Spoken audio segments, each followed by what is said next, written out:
Don't ever laugh as a hearse goes by, for you may be the next to die. They wrap you up in a big white sheet, from your hair down to your feet. They put you in a big black box and cover you up with dirt and rocks. And all goes well for about a week, and then your coffin begins to leak. And the worms crawl in, the worms crawl out, the worms play pinnacle on your snout. They eat your eyes, they eat your nose, they eat the jelly between your toes. A big green worm with rolling eyes crawls in your stomach and out in your eyes. Your stomach turns a slimy green, and pus pours out like whipping cream. You spread it on a slice of bread, and that's what you eat when you're dead. And the worms crawl out, the worms crawl in. The worms that crawl in are lean and thin. The ones that crawl out, they are fat and they're stout.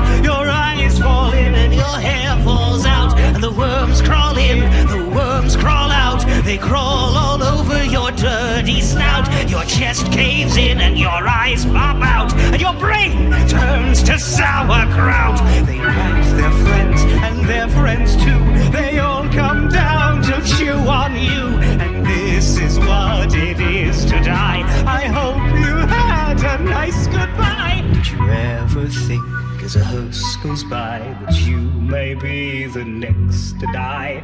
And your eyes fall out and your teeth decay, and that is the end of a perfect day.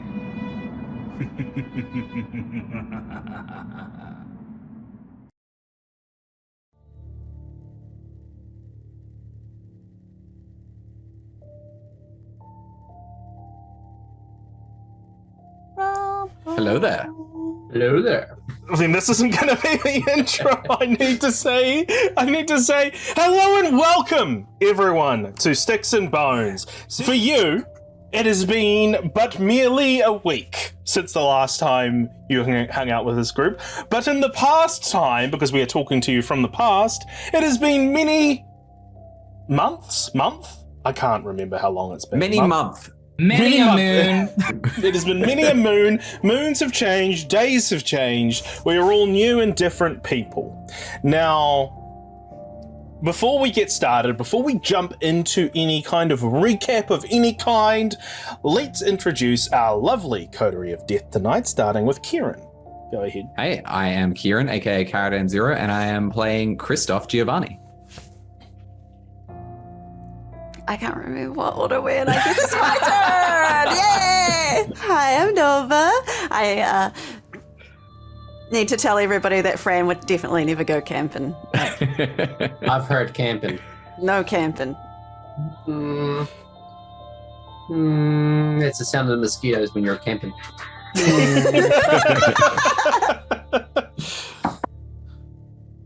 Wait, was that you? Is it me now? I'm sorry, I thought there was We're more. a well-oiled machine. You know, it's not like I spent the last month working on our professionalism on the... So professional. I am Dr. Daniels, aka Baker's Dozen, aka Jono. I am the venture of this group. I am still suffering horrific injuries to my pride and my physique from last session, but we'll see how we go. And I am Satanic _ Bunny, aka Bun Bun. I'm super excited to be back after a week. Yeah, let's get into it. I'm playing as Jesse Hill. I missed off mine. Wing it. So, a lot has happened to this Coterie of Death since the grand refresh of this story. There has been a change in the family of death of Munich in the Horde, where Malo Putaneska has taken leadership to become the Patriarch of Death in Munich. In the meantime, the group were tasked by Jetsia Mora to go and meet a mysterious figure in the outskirts of Munich, in a manor called Schloss Manor, where they met the Zemisi that lives under that manor and made a deal for the sarcophagus, a sarcophagus of unknown origins, in exchange for a burial jar, a seeming trinket that was no longer needed. Now, things have become a little more complicated. Franziska has headed off with Marlo Bultaneska to, well, what Christoph believes is a camping trip.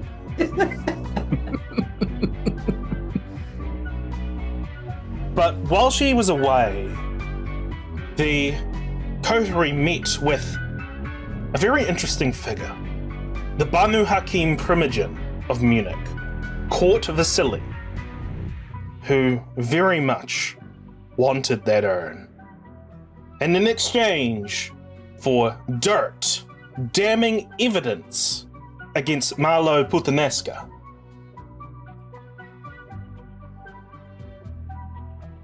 he would give that information away in exchange for this urn. And so the Munich coterie have their task ahead of them. Now, please let me know if I've forgotten anything. I've glossed over a lot, but those are kind of the important points for tonight. But if there's anything important that you want to mention, let you know if you've forgotten anything. I was lucky that I remember that I'm playing Christoph. I got bloody messed up by a bunch of anarchs with snipers and shit, so that was fun. Yes, you did. That's how you met Court Vasily. Yes, I'm still feeling a little bit not so great. I believe my health is probably not good. Is it the next night? No, it is not. Oh. Now, this is a little preface. We're going to be going between two different timelines tonight. So, some people might be experiencing a sleep, others won't. There's just a little preface for how tonight is going to go. But if we have no more questions, if we have no more thoughts, we'll just take it till we make it. Let's go. Let's jump into this.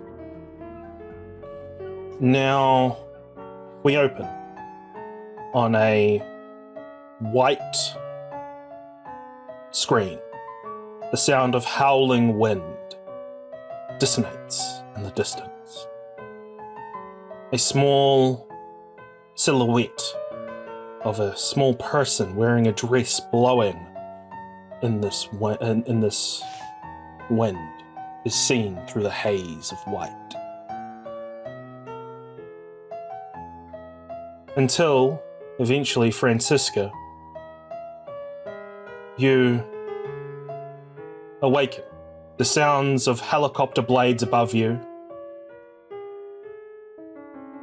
as you waken in one of Marlo's helicopters going over the ocean. We open on the coast of Croatia, waves crashing against the rocky cliff facade, the roaring seas moving, receding back and forth just to crash against the surface once more. As the helicopter makes its way to the landing pad, we see a lavish holiday manor, circular in motion, circular in nature, that overlooks this darkened sea, hanging on the cliffside. There's a long, winding driveway that leads down a slope. It's heavily fortified, secured by fences and gates at the bottom of the driveway. Franziska, you exit out of the helicopter, being led by some of the staff members of the house. Then the camera cuts. Overlooking the ocean with a wide, beautiful view is Marlo Putaneska's office. Cold and modern, Marlo's office almost sits as the perfect snapshot of something you'd see out of an IKEA catalogue. Glass desk, oak bookshelves, hanging lamp, sheepskin rugs and a plush corner sofa with a small wooden coffee table give Marlowe's office the sleek feeling of modernity, while also providing a hint of cold somberness in its uniform nature. Marlowe is sitting at his desk in the darkness, small scotch glass of blood before him. Seemingly in a trance, distant, waiting for something. And this is when the double doors of his office open as Franziska is led into the office by the house people. Now, Franziska, you had arrived here with half a dozen or so members of your church via express helicopters. Marlowe had invited you because, well, you can only assume that you reminded him so much of Mother Anja. He had invited you to join him in his holiday home in Croatia. He didn't give you a reason. He merely extended the invitation, saying that he needed to go for family business. And you left, seeing this as an opportunity to learn more about Marlowe. You took him up on the offer, taking your church with you, so that you'd have more allies here by your side. As soon as Franziska walks through the door, Marlowe's facade becomes animated. He looks at Franziska as she enters. He stands up from his desk and walks towards her to hug. Sister, so glad you are here. I trust your trip was good. Yes, it was, Marlowe. Thank you. He goes to hug you. Do you hug him? She will let him hug her.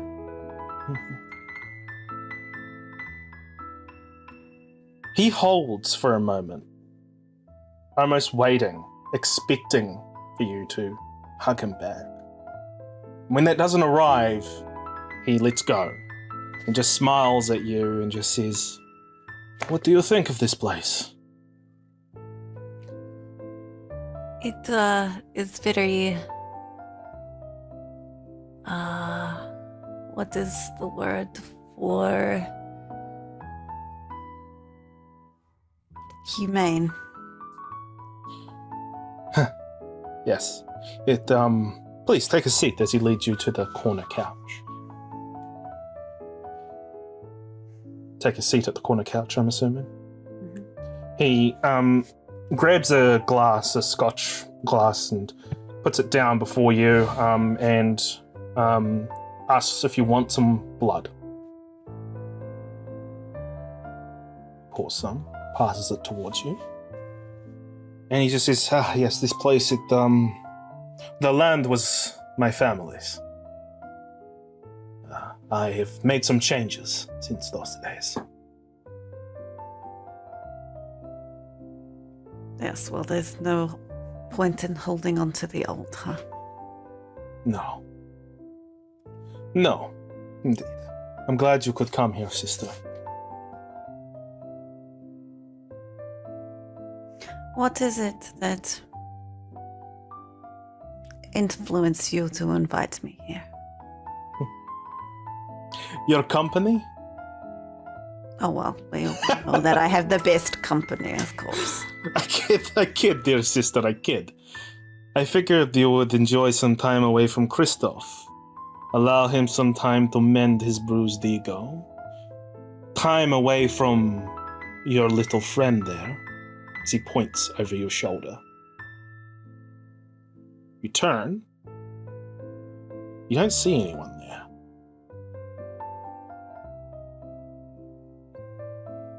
Seems you have an inkling of who Marlowe is referring to, I'm assuming. But it seems as if your sight is not as strong as his sight.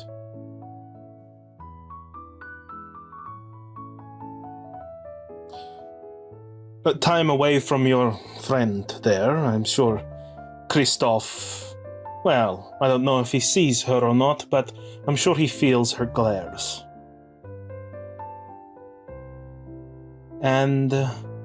a little bit of paradise with your church before returning to the real world. And family business is afoot here, and perhaps I can talk to the Anziani Council and allow you audience. Build up your stock with them.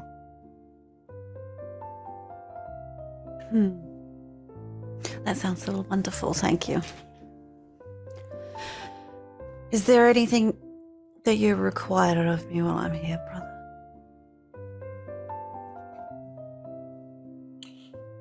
No, nothing that I require. Everything I need is in place.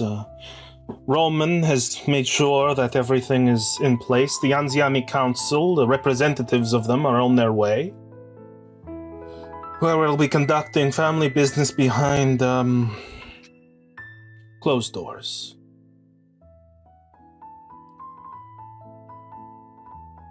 But for you, no, there's nothing I require of you other than to have a good time. I don't even know what it is like. What is a good time? Well, if you're anything like Anja, I would imagine a good time for you would be bring a frog back to life. Mayhaps.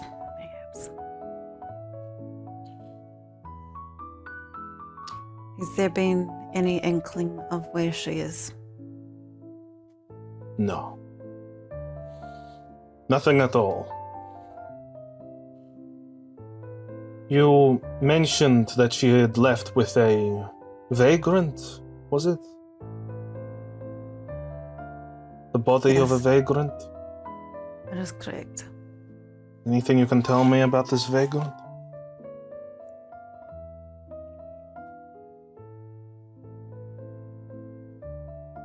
No, I just know that I spent lots of time at the church. There's no news, and that's not always good. It's not always bad either, but I would hate to think that she just abandoned her duty without care for what would happen to you or Christoph. Oh, she would never abandon me without putting my position in the family first. That's what I thought once. Oh? What happened there?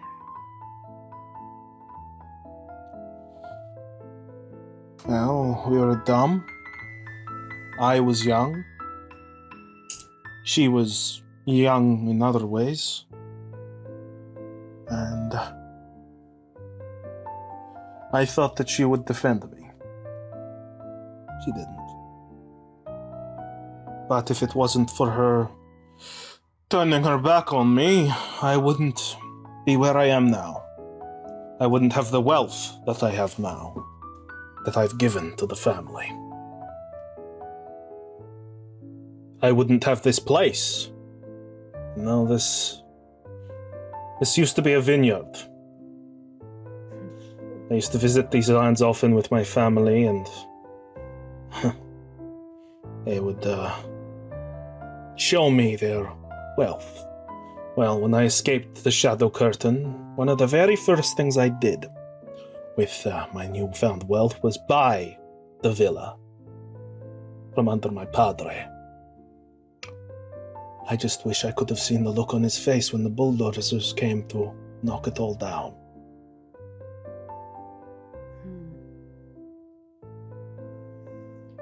I do have a question for you, Marlo.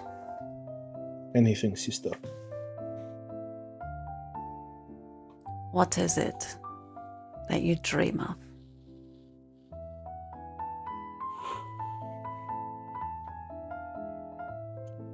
Satisfaction.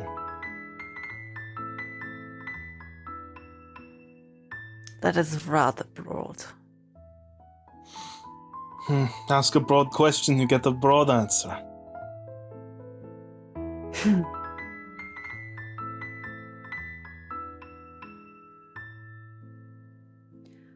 What is it that gives you satisfaction the most? The top of the list.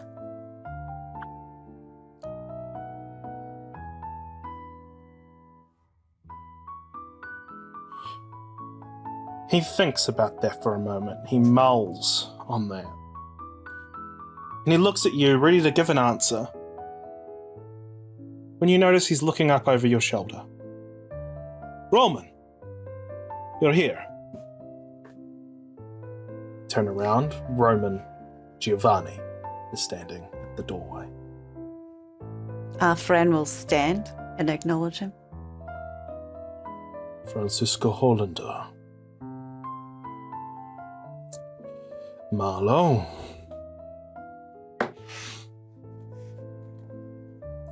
Now, I'm not sure why Marlowe has invited you here, Miss Hollander, but we're glad to have you here at the villa. Oh, I'm very happy to be invited, and it's a privilege. Marlowe, please come. There's many businesses that need to be dealt with. And the guests will be arriving soon. Marlowe stands, takes his cup with him, nods, and he says, "We'll have to continue this conversation some other time, sister. Of course. Make yourself at home." Marlowe stands up, brushes himself down, and walks out of the room. Roman lingers, looking at you while playing with his cufflink.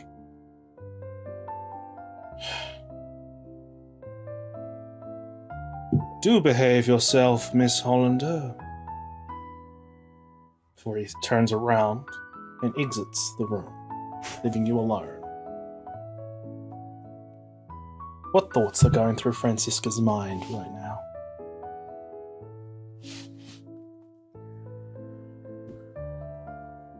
She is trying to figure out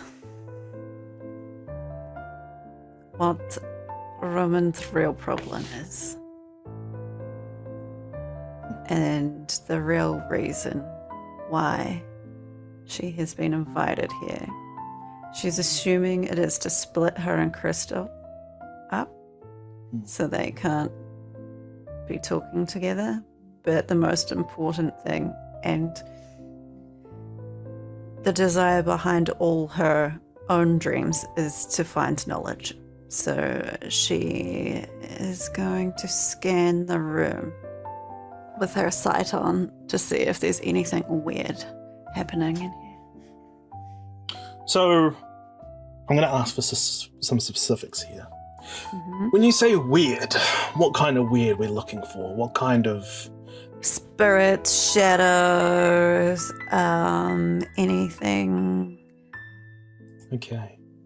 Give me a investigation plus intelligence plus your rating in Auspex, please. Intelligence and what, sorry? Investigation. Investigation. Yeah, baby.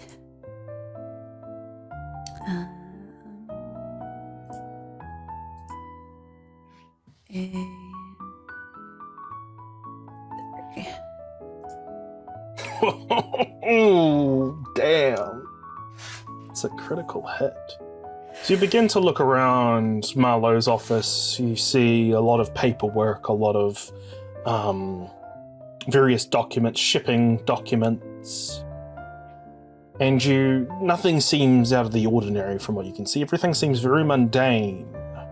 But in the bookcase, there is an unmarked book that has a faint glow about it, almost as if it has been touched and coveted upon often. It's almost like a residual aura has been left on this book. It's been a book that has been looked at probably the most on this bookshelf. All the others are dull. There's no feeling from them. You approach the bookcase. The book is unmarked. There's no spine. There's no label on the spine. It is just a simple red book with no cover and nothing on any of the sides. Do you grab the book out of the bookcase? Going to check to see if there's any spirits in the room watching. Give me a wits plus or specs, please.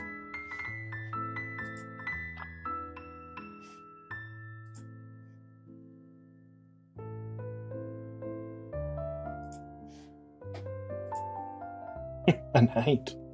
You're very, very good tonight. You're very attuned with the spirits and this other side. You see the woman near you, the one that is following you, that stares and glares at you. You see, look around, you don't seem to see many spirits around here. Nothing that doesn't just pass by. It almost seems like the ones that pass by are just the mundane ones. The ones that aren't looking for anything in particular.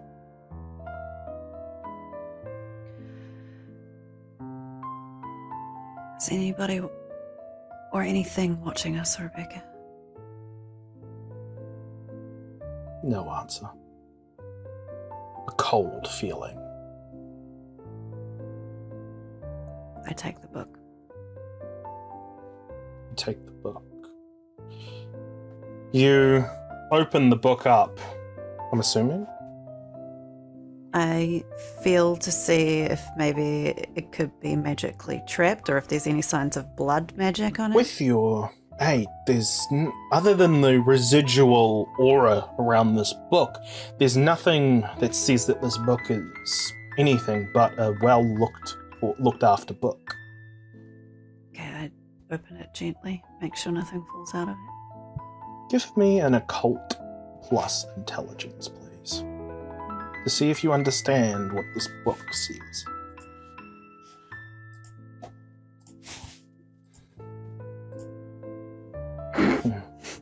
Do I have my willpower back from last time? Everyone have their willpower back. Why not? Hey. I'm going to be nice. Hey, Heyo. lovely. I'm Oh, going. and health. Oh, how lovely. I'm going to reroll. Willpower reroll. Mhm. So, Fuck me. it's Right. something to do with spirits. It's in a foreign language that you can't understand. But it has something to do with controlling spirits? No, maybe something to do with summoning them? No, that seems too easy. Would rolling for Oblivion Sight help with this? No. Because this is just a normal book. Normal book. Okay. But what you get from us is that there's definitely about spirits. Seems to have been written a long time ago.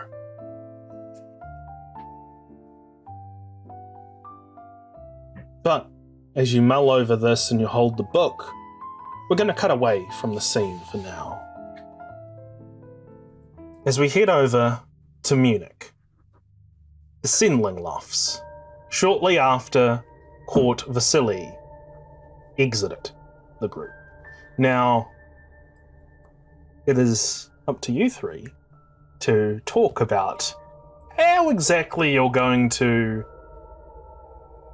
go about this dealing with the jar. So I will say my catchphrase now. Take it away. Well, fuck me. What are we going to do now? Yeah, this is not a good situation to be in, you know? Sorry, I know I brought him here to be helpful and whatnot. And, I mean, theoretically he will be, but, it's a shame he drives such a hard bloody bargain. Why It's the all right. fuck- No why the one gives anything for free. We knew there was going to be a price that we'd have to pay to get something valuable. Why does everyone always want that fucking urn? Yeah, I don't know. There's some sort of fixation on it. Look, I don't suppose you'd know. You know if your sister's aware of that thing out in the manor?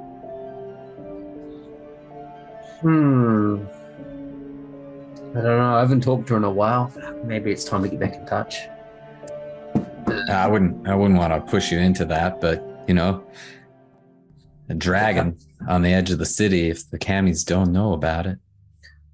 They've got to, surely. But I mean, then again, those Anarchs didn't know. They're flittering about having no bloody clue, aren't they? Yeah, when do Anarchs ever have a fucking clue? Oh, speaking of Anarchs and clues, I got some clues to give those fucking Anarchs from last night. From this night. Tonight. God damn it. Sorry. It's all right. You had a rough night. Jesse, what do you think? You got any ideas? I have many ideas. Not all of them polite. But I think I can maybe talk with the inhabitant of the manor and come to some sort of agreement, though that is quite the maybe. I mean, at least feel out if there's anything that we might be able to use to purchase the iron off it. I mean, he really wanted the urn, but maybe there's something else he wants even more, and then we have to try even harder to get that. I do have and to an get angle that, we have to get something else to get that, and just keep going. You've got an angle? Yes, I don't know if it's going to work, but what if I speak with the dragon and tell them that the individual interested in this urn is of, how would I say, a particular vintage for him, that their influence and their age might make them more pliable to receive Vertice. They can engage in a deal of their own. We can facilitate that. You reckon if we, I don't think Vasily, just us telling him where it is, hey, go make a deal with this guy, I don't think he's going to give us what we want from that. He's very much, give me the urn or nothing. Actually, that's a really accurate impression. You've been working on that? Maybe. Yeah. I feel bad now. I should apologize though. How delicious would it be, though, really, if he wanted it that badly? If we were to say, we know where the urn is, and the current owner is happy to relinquish said urn for a price. I mean, it sounds better than, hey, the urn's here, go there, and it might be a trap. Good luck. I was more so thinking and playing the angle of, we know where it is, we know who has it, and we know that this person is willing to give you the urn, give us the information, or you've reached a dead end. I don't think putting ultimatums on Vasily is a good idea. I feel like we want to, as much as we can, and I know I'm probably not the person to say this, but keep in his good graces.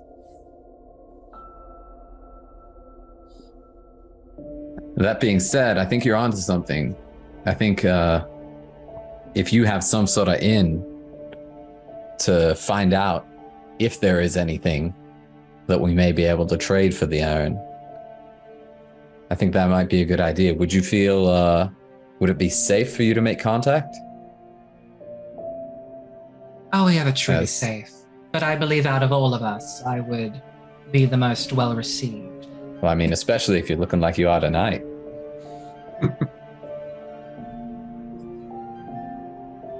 You muted. I do have an idea. Perhaps we can kill 2 or more birds with one precious stone.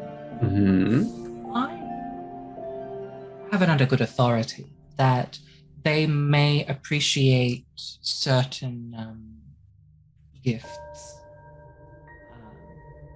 And you don't want to deal with the Anarchs anymore. This sounds like a good plan. Tell me more. I like where you're going with this.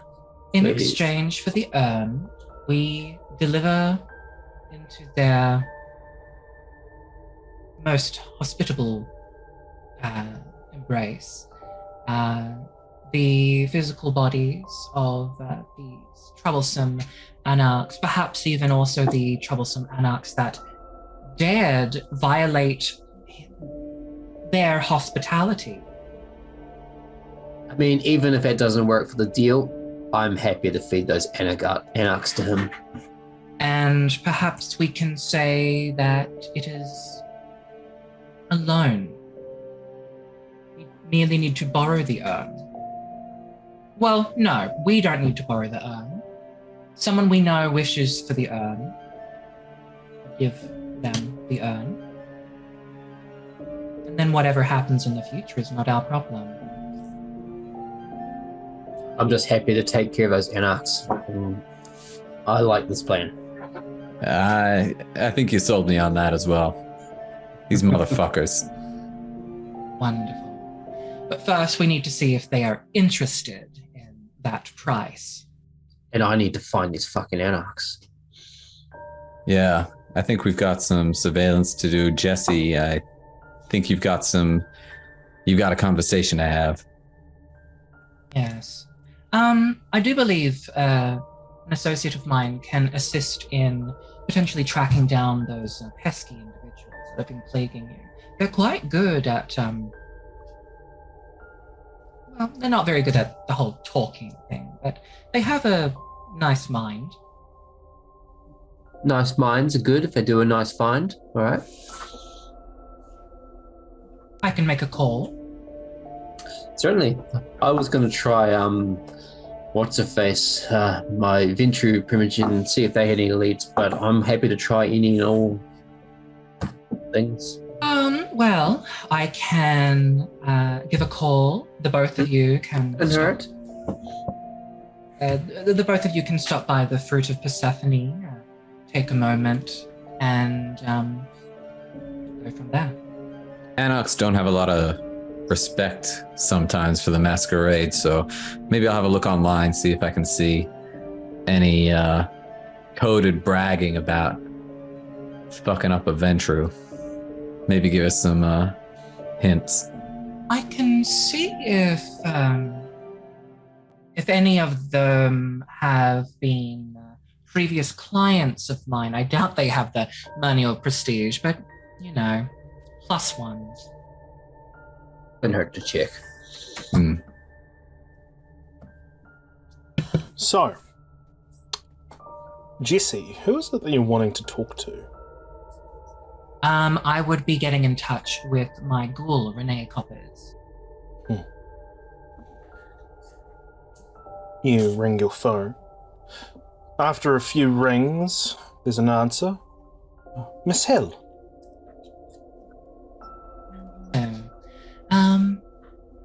I need you to do something for me. I have some associates and some co-workers that I need you to assist. I know that you're very tuned in with street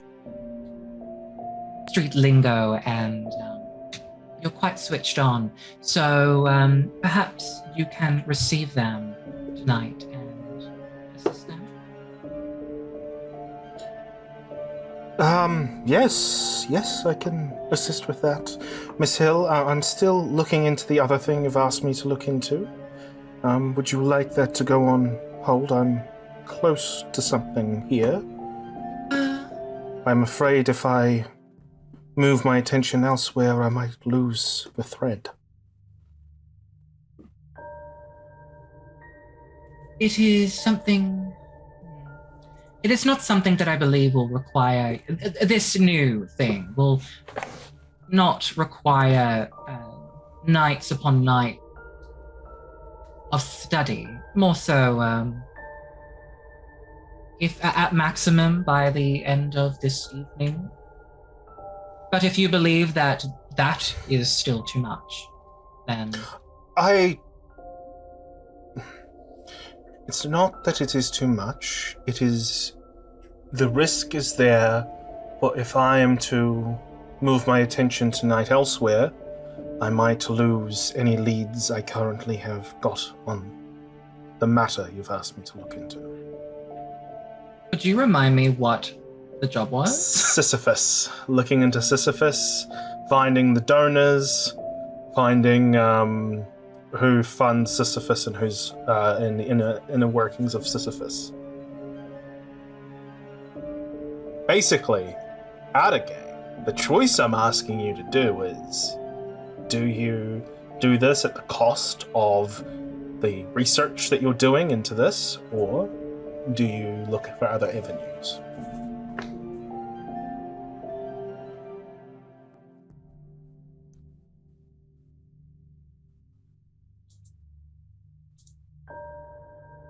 No. Your work is important, and I'm grateful for it. Please continue it. Understood, Miss Hill. I will have reports for you in a few nights' time. She'll hang up and turn to the others. My apologies. It appears that my associate is very close to something I have previously asked them to work on, and if they were to stop now, it would slip through their fingers. But it appears that you have your Primogen to contact. There's also Pearl as well. Haven't talked to Pearl in a while. There's also, I mean, you could try to get in contact with the sheriff. I mean, I guess I can also go back to the Fruit of Persephone and check myself if I know if they were previous clients. I think you'd know that anarchs tend to stay outside the city centre. They have their own little area given to them outside in eastern Munich. I'll try Adventure Primogen, and then I'll try Peril if I have to after that. And if I have to, I'll go to my fucking sister to find these goddamn fucking anarchs. Very well. Christoph, are you going to be going with Dr. Daniels?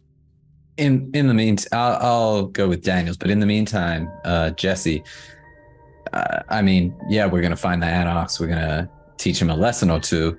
But, you know, whether we teach him a lesson or two, or whether we teach him a lesson or two and then take them as payment for something depends on whether they'd be accepted as payment. So it might be worth your time figuring out if that's going to be something that we should do. Yes. Whether we just rough them up or kill them ourselves. No. Exactly. I have a very strong belief that they would prefer if we brought them to them still existing. Mm-hmm. But that's why I'm going to go and ask them myself. It's all right. We've got a loose kind of plan then. Let's go.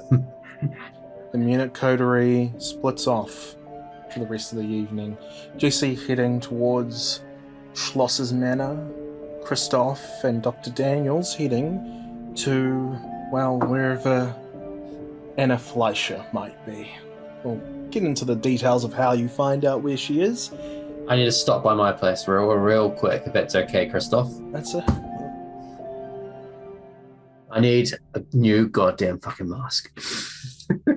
That's right, I got destroyed last session. That's right. Yeah, that's why I've been standing here like this whole time. And I'm getting sick of it. So, with that, we are going to cut away momentarily from Munich as the camera zooms back over to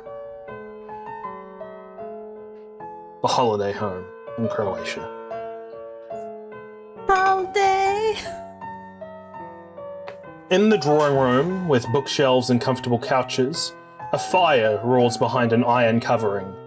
While the naked flame is hidden from sight, the crackle of wood still sends shivers down Franziska's spine as the beast coils to the flame out of sight. Now, Franziska, would have you taken this book and put it into somewhere safe, or would have you put it back? What would have you done with this book after leaving the office? Is there another book that looks something similar that I could put in its place to mimic it? I'm gonna ask for a intelligence plus subterfuge to try to find something there and also place it exactly where to mimic it. Oh, this is terrible. I don't have. Remember, you can rouse the blood to get extra dice.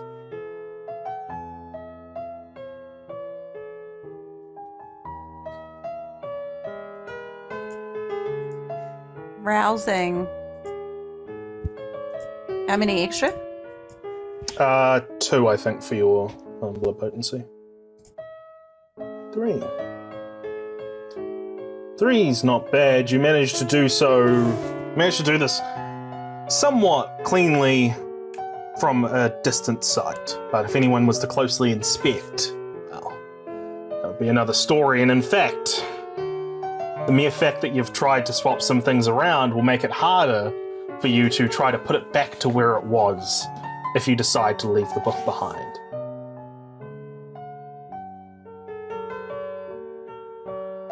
So basically, at a glance, it's fine. But if anyone scrutinizes this, they might see through this. Can I copy any of the pages down? That is a good question. Give me a intelligence plus, I'm going to say either craft or academics. I'm going to go academics. Good.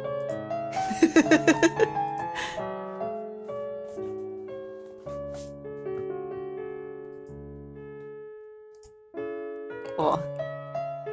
You managed to get some of this down. Some of them, you start off with the illustrations because they're the easiest to do. They're not foreign words.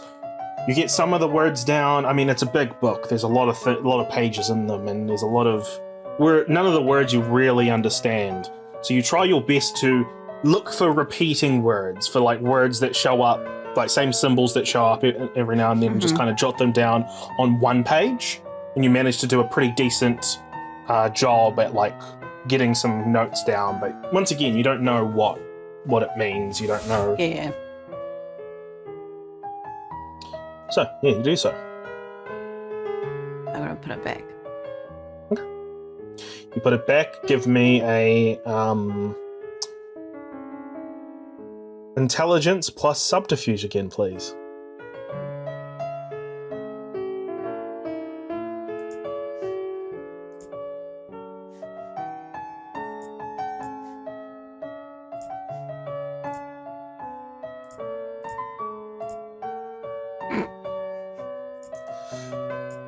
It's not perfect, but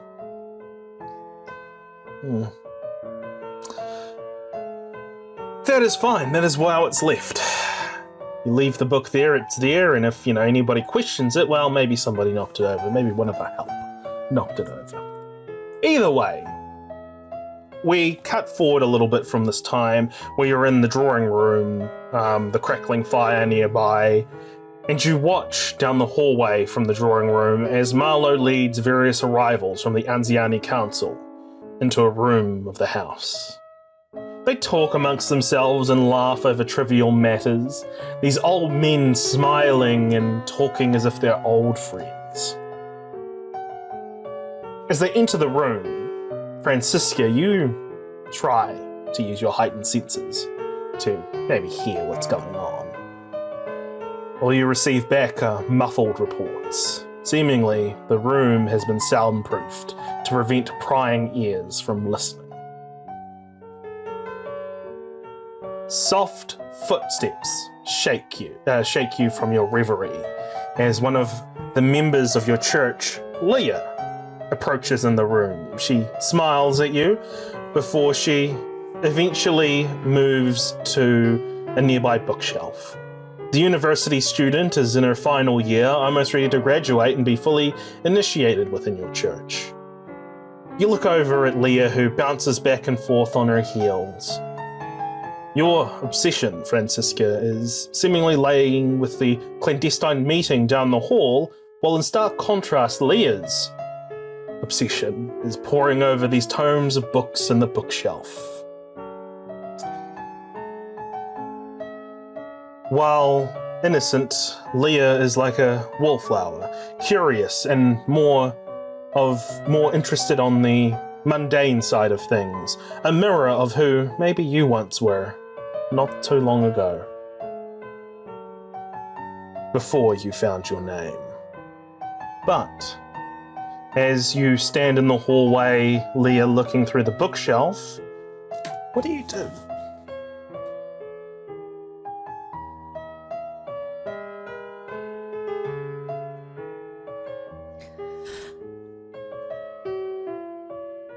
I walk over to Leah and I stand next to her. And have you found anything you find particularly interesting? Not yet. All of these seem to be, coffee table type books, the books that you don't really absorb and read and digest. They're kind of just more filler. I'm trying to look for something I can really get my teeth in, You gotta always look for the boring ones. They're always most interesting. The boring ones? Why would they be most interesting?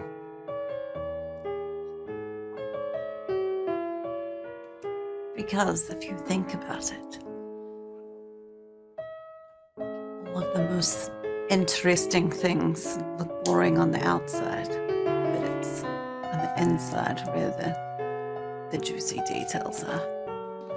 She sort of rolls her eyes and she just says, well, you don't look boring on the outside. Yeah, but that's because I want you to think that I'm interesting. Okay. Makes sense, I guess. And she starts like looking more intently at the books, like kind of like reading them out, like seeing what one sounds the most boring. She reads them out. But if I wanted people to think I was boring, I would look like everybody else. So I am filtered through.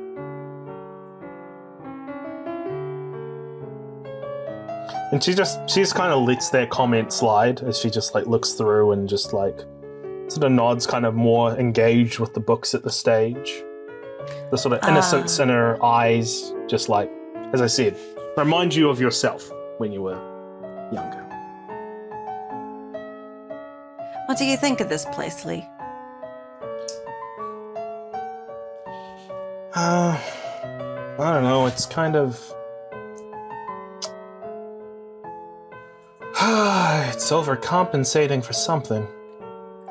I'm sorry, is this your place? I'm sorry, I didn't mean to offend you. No. It's just, it's okay. You can relax with me. I'm not going to make you feel bad or punish you for feeling any certain way. It's your freedom of expression, and it is our role to learn things, and sometimes we learn things from other people's perspectives.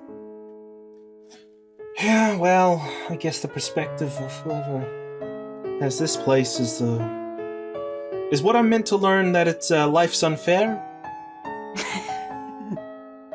You got people starving, dying every minute because they can't feed themselves, they can't shelter themselves.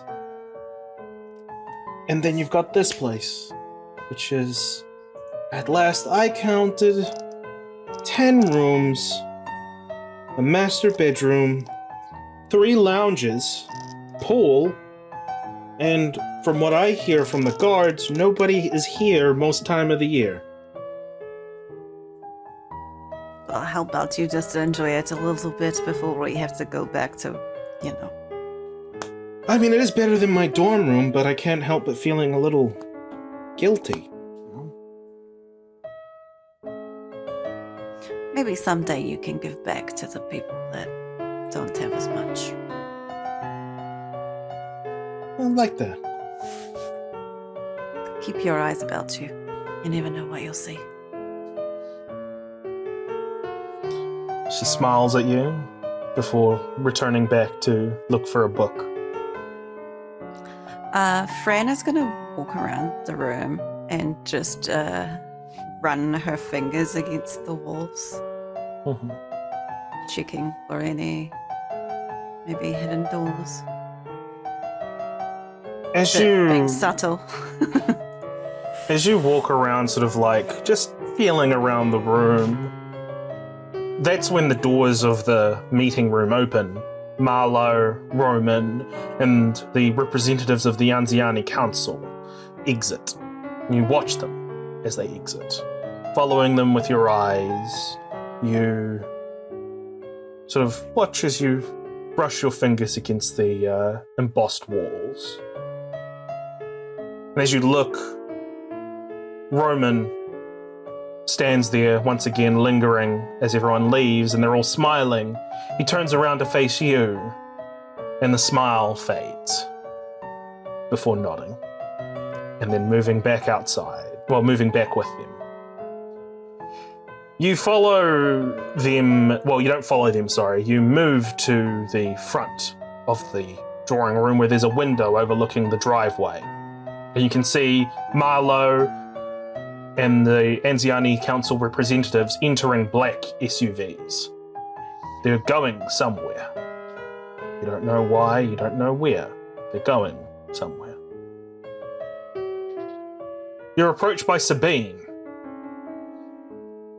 who watches outside the window with you. And she merely says, "Do you know why they're here? Do you know why we are here?" I have a feeling it has something to do with his hatred for a mother and the reminiscence I give him of her. That's why they're leaving? I have no idea why they're leaving. They got probably something so important that had come up, you know. how it Sabine always is. nods. There's a distance in her eyes as she's kind of calculating things behind her like in her head. She says, "I think I can follow them. There's cars in the garage. I'll wait until they leave. Be Tail a good careful. distance. Of course, I'm always careful. I've watched him this whole time while in the church, and him and that puppet master Roman, they haven't caught wind of me." You're my finest achievement, Sabine. Thank you. She nods, and she leaves.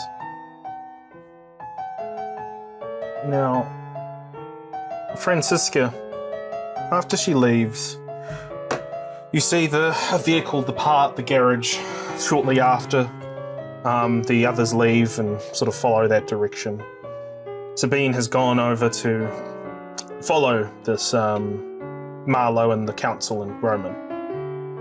Is there anything you would be doing after they leave? Is there anything that you would like to do before the day breaks? Is any of their people left in this house? Oh yeah, it's filled with workers. With workers? Yeah, like housekeepers.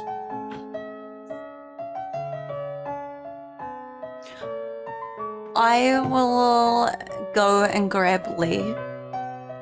Mhm. And I whisper in her ear, "We're going to go and check something out. I need you to play distraction for me. Do you think you could do that?" Yeah, what do you want me to do? I just want to go and look through Roman's room. Okay. We just have to find it. I have no idea where it is. Yeah, alright. So your first task is finding where this room is. So just give me a wits investigation, please. And we'll see if you can find it.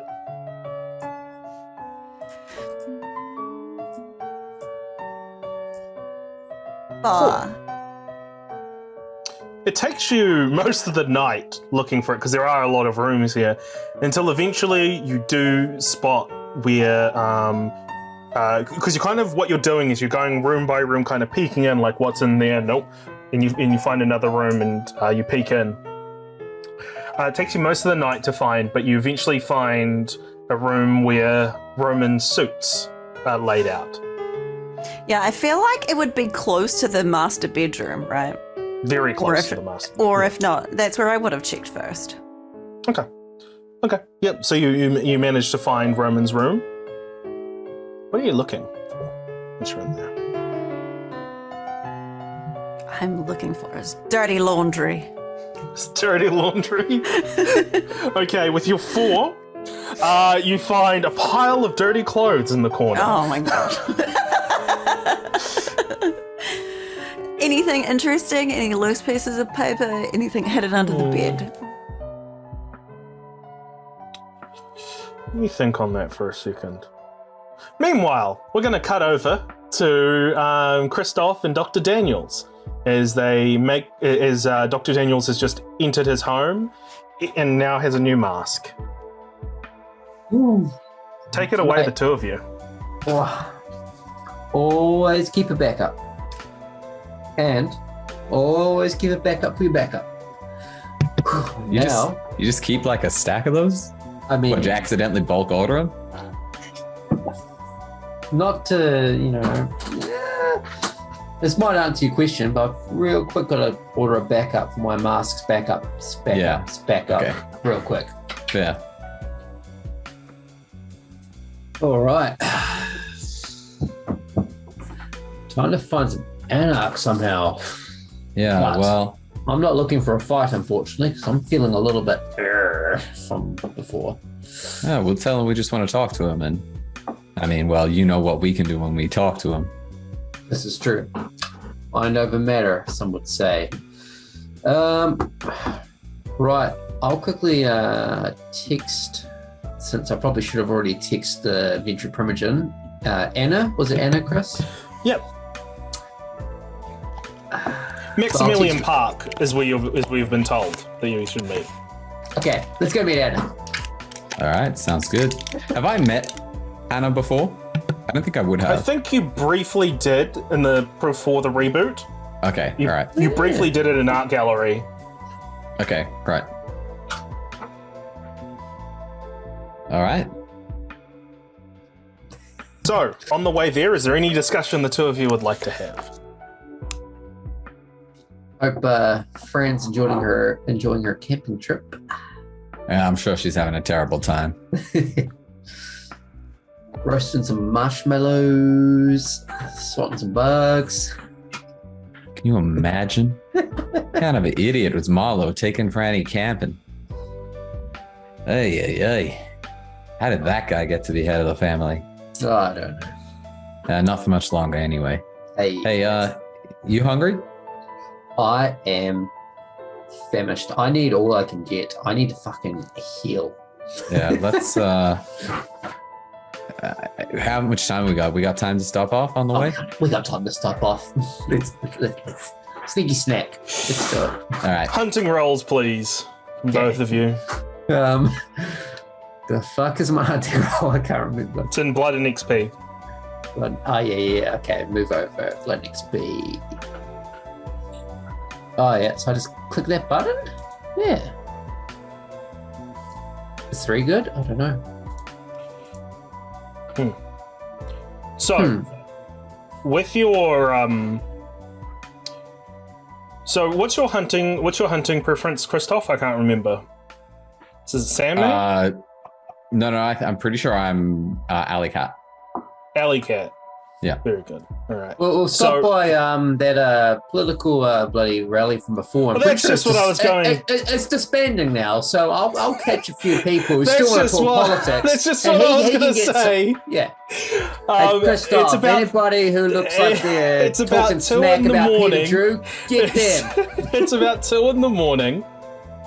There's not many people political about, so what I'm going to say is, Dr. Daniels, if you want to keep down this blood, you're going to have to expend a willpower. Wait a minute, I've got I know where they hang out after the rallies, man. There's a pub just on the corner of yonder and yonder. With Give me an intelligence successes, plus does he know that? streetwises. Yeah, intelligence plus streetwise, please. Damn it. Yeah, one of those plus one of those. And then I'm going to be saying, sweet. Why are you so Oh, hey, picky, that's man? not bad. I got all the successes I could get. Come on, just eat one of them. Just pick someone. I'm just giving you a hard time. Hey, that guy, he's wearing he I know that badge. That's from the opposition's party. I'm gonna eat him. All right, I'll tell you what. So, you search high and low for a suitable candidate. Probably Christoph getting a little bit annoyed because it's like every time you find a group, it's like, nope, that doesn't fit. Nope, that doesn't fit. Until eventually you do find a group that fits. Mhm. And this group, a group of skinheads, about 5 of them, having been kicked out of a pub. And, well, they are wearing the badges of the Conservative Party of Munich. Mm-hmm. So, Take it away. what's the approach? I'm with Christoph still. Yeah, you've seen these people Yeah. exit out of a pub, and then eventually, pretty much Dr. Daniels is just like, they'll do. Yeah. There we go. There's a couple there. Hey, you two there. They look over at the two of you. What? I like your badges, mate. I like where you're at.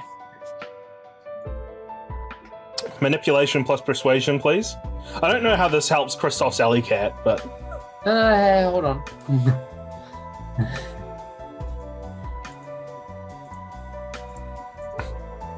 There's a 5 there. Nice. easy.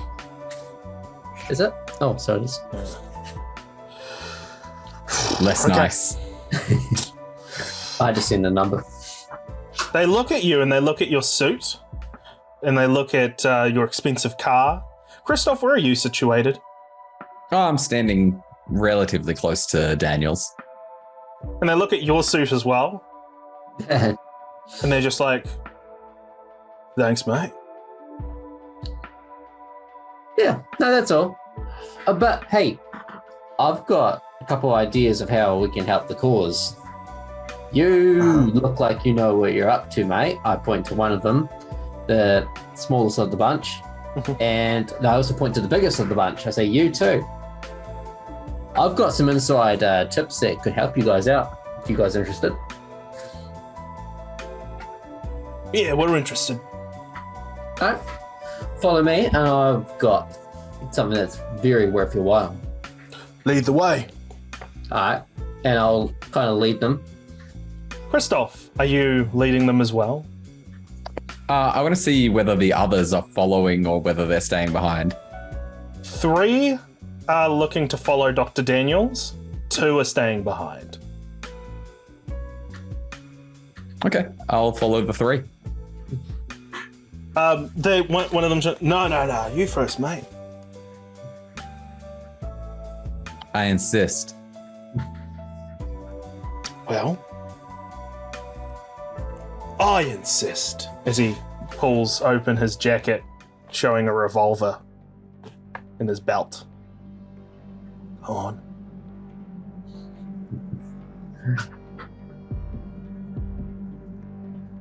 Give me that.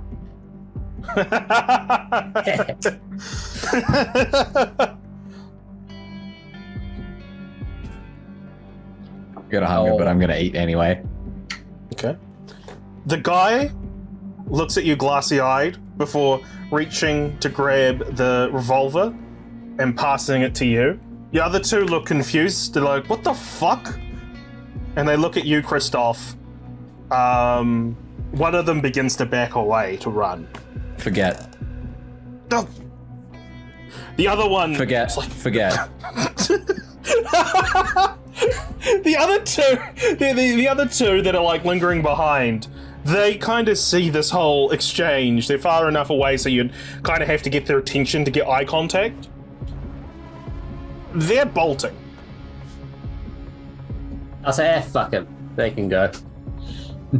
All they saw was one of their friends give me the gun, and then they all looked confused. Exactly. I assume they were out of earshot, so they didn't hear anything that happened. Yeah, they may have heard a forget, but that was about it. Yeah. Down here, and I'll lead them down an alley. Oh, of course. I'm mate. pointing the gun at them. Oh, fuck. Down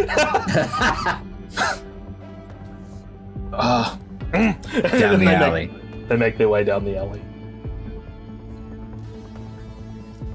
I'll look to the bigger one. I'll be like, how about you quickly sleeper hold those two with a dominate? Give me. It's one of those. Did I do it? Oh, hungry. And how do fucking dominate? Dominant, my god. Hey, man. Oh, willpower. Well, you don't need to roll for this. They're humans. Oh, right. Don't worry. Oh yeah, that's right. Fuck. Humans are just they're just food waiting to be in. First roll for the guy who's trying to. Well, he rolled pretty good. You sound like someone with really high humor. What else by humanity? Oh, it's 7. That's not too bad. Yeah. All right, they're both. Oh, actually, one of them. All right, yeah. So he goes to put one in a sleeper hold, but it's kind of hard to put two in a sleeper hold. The other one backs away and is like, "Fuck this shit!" and he runs. Get him. Yeah, cool. I'm gonna. I'm just gonna tackle him to the ground. All right, give me a athletics plus dexterity, please. Athletics and dexterity. Yeah, to see if you catch up to him first. Okay. I had a friend who was an alley cat. I know the deal.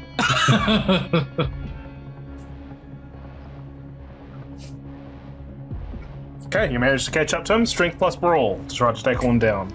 Cool. And because it's a tackle, it's grappling. Mm-hmm. Yes. Oh, only 2. Ties go to the player. Yes. So, what happens? The guy who he's put in a sleeper hold just slumps to the ground. Dr. Daniels, I'm assuming you're now going to lunge and attack the guy and drink from the guy that you've mesmerized. Oh yeah, and Okay, that's fine. I'm gonna speak sweet words of Peter Drew. We're gonna vote Peter Drew. You're gonna tell your friends Peter Drew. Glug glug glug. Christoph, you as the guy reaches the end of the alleyway, you tackle him to the wall and you bite into him. He screams as he goes to scream as you bite, but you like grab his mouth and just muffled screams. But both of you, how much are you drinking?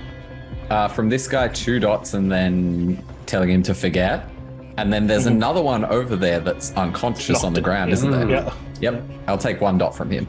I will also take 2 dots from mine and slate 1 from the unconscious guy. Nice. Well, the order of things. So, Yeah. Dr. Daniels, as you're drinking from this guy and he slumps down, Christoph, you bite into this unconscious man and he wakes up screaming as you do. In agony and pain. But you manage to muffle his mouth and you let go after you drink your fill. Now I'm going to need you to give me a strength plus brawl, please, to try to keep this guy in check. Is it grappling? Yeah. Cool. Hey, that's a little better. Oof, and he rolled really well as well. All right. So you managed to keep him down, Dr. Daniels. You drink from him and slake your I'll hunger. be like that pain before. That was the Conservatives. Only good feelings when you vote Peter Drew.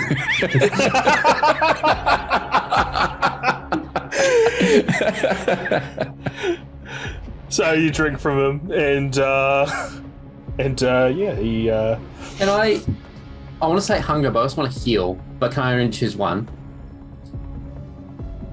How's healing work again? I need a crash course. You need to do 3 rouse checks after resting for the night. That's ag damage, though. Yeah. Oh, yeah, that's later. Yeah, he's got ag damage. Oh fuck. He's got heavy that ag sucks. damage. Yeah. Yeah, all good. So Sweet. Finish drinking. I'm going to take their badges. I'm going to have them in the trash, and I'll be like, right, shall we? all right. After Let's go. Eventful feeding, Go you see two Anna. jump back in the car to go see Anna. Meanwhile, we cut back to Franziska.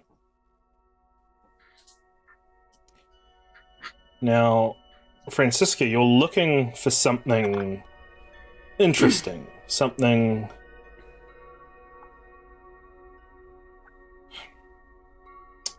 You find various scraps, various notes. Something about an endless night.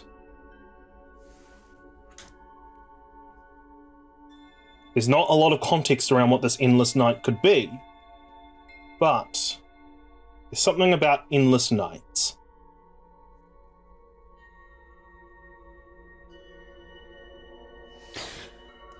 Now, in my years of research, would I have come across anything similar to that? Nope. I feel like I've heard it before, but I'm really not sure where or how or who, or if I had dreamt it or if it's even real. Either way, these are diary journal entries.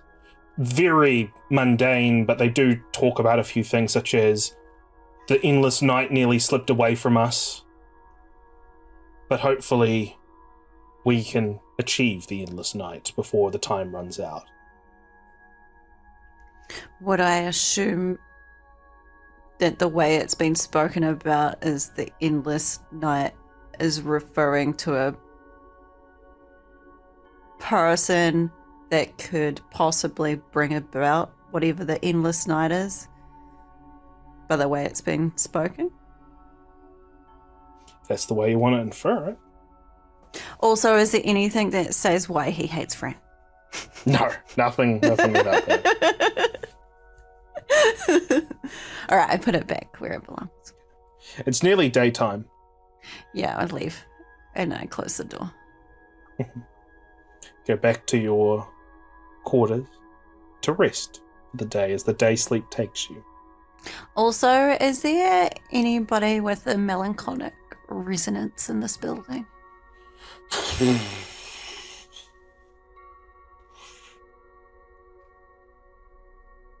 It's like, remind me, Bunny, what's the different versions of Mel? It's like sad, sadness. relaxed, yeah, tired. Some of the workers seem a little tired, but you don't know if it will be enough for a resonance. Okay. Or would I had time to do that before we ended up coming here? I'm gonna say no. Okay. But you rest for the day. You find yourself awaking in a cold cabin. Snow and wind batters the wooden walls of this cabin. There are bodies strewn across the floor, carved up with bloody tools that have been discarded all around the place. As you take the sight in,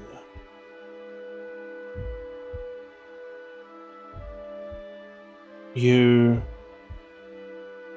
have this feeling of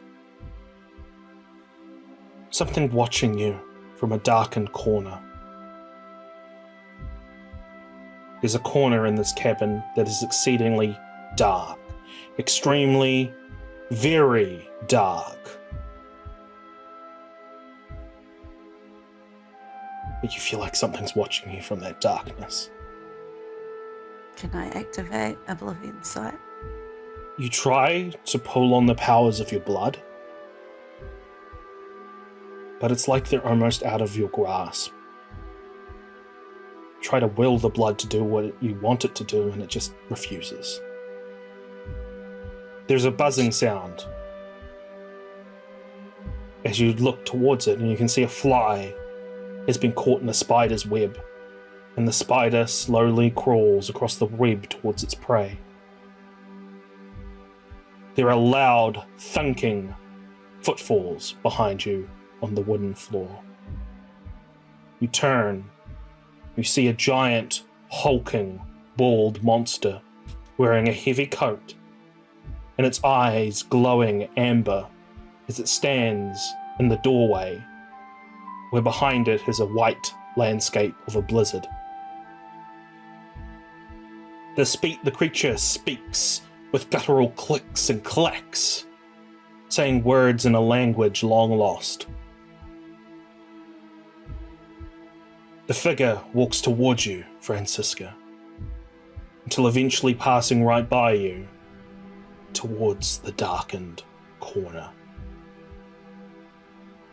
It extends its gnarled hand towards the darkened corner, and a small child's hand emerges to grab it from the darkness.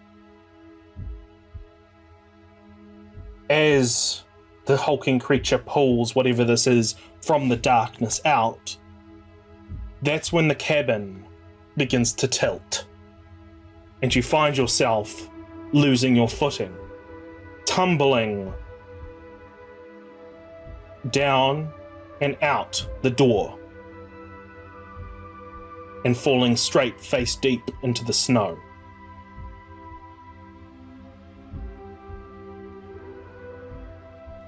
As you recover, you hear the sound of the blizzard around you, heavy, and the snow pelting your face deep into the snow that you've fallen down into. As you open your eyes and try to recover, that's when a giant chicken's foot smacks down in front of your face. You look up at the chicken's talon, and you can see that it is attached to this cabin. Am I dreaming? You hear footsteps in the snow around you. You look. 3 figures. One person in a leather jacket. Another, more animal than man. And a third man. A man in a white pinstripe suit with red hair. Walk in the snowstorm towards the cabin that's standing up with chicken legs. Walking towards it with intensity in their gait and purpose. Their faces are blurs, and the snowstorm begins to pick up in energy. As you get up and they walk past you, you look up and you can see the white backdrop as a shadow emerges into the white. A small figure, a small girl, as their dress blows in the wind. As the girl walks closer to you, you see innocence in her eyes, innocence in her gait, but she fills you with immense dread as she stops and looks at you. The snowstorm picks up once again. Your whole world goes white. When your vision returns, you find yourself in a dark cave. Water drip echoes are heard throughout this chamber. There are wooden roots coming from the rocky crags above, down and crisscross into a pit in the ground. The little girl that you saw before, stands next to this pit, pointing at it while looking you dead in the eye. You're awoken. A heavy banging at your door.